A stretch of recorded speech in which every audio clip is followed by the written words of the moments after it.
Yo l'équipe, j'espère que vous allez bien. Aujourd'hui, une nouvelle vidéo, on va voir l'erreur que font le plus souvent les boxeurs amateurs en combat. Déjà, la boxe amateur, qu'est-ce que c'est? La boxe amateur, en fait, c'est une modalité de boxe anglaise qui est aussi connue sous le nom de boxe olympique puisque c'est celle qui est pratiquée aux Jeux olympiques. Les combats se déroulent sous le format de 3 x 3 minutes avec 1 minute de repos entre chaque round. Depuis 2015, la boxe amateur en France et à l'international se fait sans le casque. Quoique je crois que certaines fédérations ont remis le casque, mais bref, c'est pas le sujet de la vidéo. En ce qui est du style de boxe, on est sur une boxe qui est beaucoup plus aérienne, beaucoup plus réactive que la boxe professionnelle. Un bon boxeur amateur va être vraiment sous tension pendant les 3 x 3 minutes, pendant toutes les 9 minutes que dure le combat. L'objectif du boxeur amateur, c'est vraiment de marquer le maximum de points en 9 minutes et forcément vous imaginez que le rythme est hyper soutenu et au bout des 3 x 3 minutes, vous êtes éclaté. Contrairement à la boxe professionnelle où on demande un peu plus de précision, en amateur, vous devez débiter. Parce que 3 x 3 minutes, mine de rien, ça passe très vite. Et si vous concédez un premier round d'observation,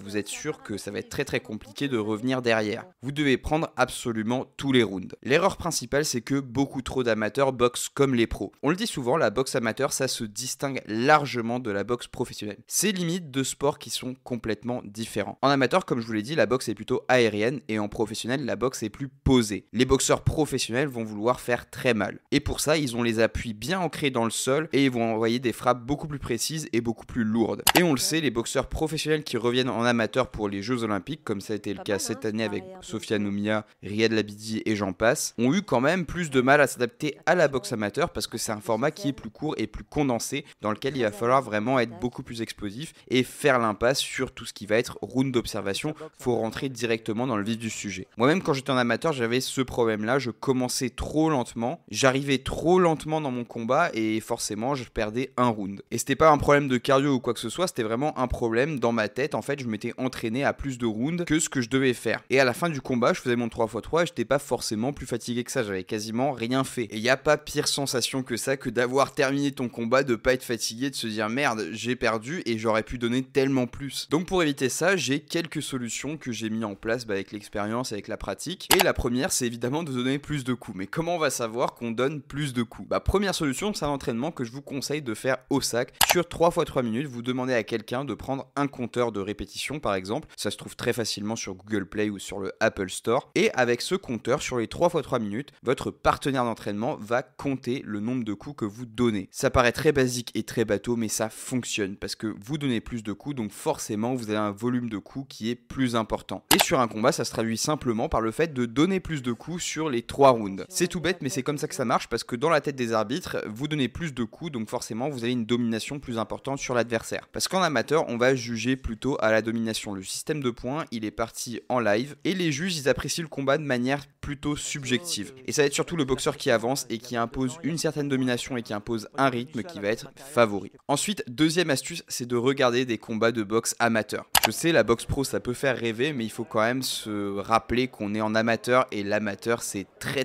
différent du pro. Si on commence à adapter toutes les stratégies qu'on voit un pro à la boxe amateur, je peux vous garantir que vous allez avoir une boxe de professionnel. Or, la boxe amateur, comme je vous l'ai dit, c'est bien différent. C'est deux sports qui sont complètement différents et il va falloir mettre beaucoup plus de rythme, mais c'est pas le rythme que vous allez retrouver en professionnel. Donc, regardez des boxeurs amateurs. Il y a plein de chaînes. Il y a par exemple Sport Mag qui met toutes les finales des championnats de France, qui met par exemple les préqualifications de boxe olympique. Donc ça, c'est hyper intéressant. Vous avez des boxeurs comme les frères Gros, vous avez Makan Traoré, vous avez Boderli qui est revenu en amateur, vous avez aussi Riyad Labidi qui est revenu en amateur. Et ça, c'est des combats qui sont hyper intéressants parce que le rythme amateur, c'est un rythme qui est unique. Donc si je peux vous donner un conseil, c'est vraiment regarder énormément de combats amateurs pour regarder tout ce qui se fait dans cette discipline particulière. Vous voyez par exemple un Lounès Amraoui qui va être vraiment en action sur les 3 x 3 minutes et l'intensité, elle est maximale. Je veux dire, il faut pas cligner des yeux parce que sinon c'est une touche qu'on rate. Là, je peux vous garantir que sur un combat amateur comme ça, à ce niveau-là, le système nerveux, il est au maximum, quoi. C'est vraiment 100%. Et ensuite, ma troisième astuce, c'est de faire des 3 x 3 au sac. Je sais, souvent, on aime se faire des 6 x 3, des 7 x 3, des 10 x 3,